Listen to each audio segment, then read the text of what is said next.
យើងធ្លាប់បានលើជាច្រើនមកហើយអំពីរន្ទះប៉ុន្តែតើវាកាត់ឡើងដោយរបៀបណារន្ទះគឺជាកម្លាំងចរន្តអគ្គិសនីធម្មជាតិដែលភាគច្រើនតែងកើតមាននៅពេលអាកាសធាតុអ៊ូអាប់រន្ទះមាន3ប្រភេទគឺរន្ទះក្នុងពពកតែមួយរន្ទះពីពពកមួយទៅពពកមួយទៀតនិងរន្ទះពីពពកទៅដី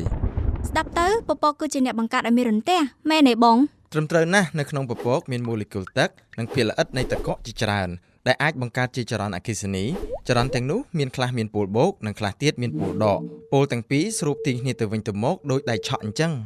ជាទូទៅពូលបូកដកនៅក្នុងពពកមានបរិមាណស្មើគ្នាប៉ុន្តែដោយសារឥទ្ធិពលបោកបក់នៃកម្លាំងខ្យល់បានញែកពូលទាំងពីរដាច់ពីគ្នាពូលបូករត់ទៅផ្នែកខាងលើនិងពូលដករត់ទៅផ្នែកខាងក្រោមរន្ទះភាគច្រើនកើតឡើងនៅក្នុងពពកពេលដែលពូលទាំងពីរប៉ះគ្នាហើយវាមិនបង្កជាសំឡេងអ្វីទាំងអស់ភាគច្រើនយើងហៅវាថាភ្លេចបន្ទោ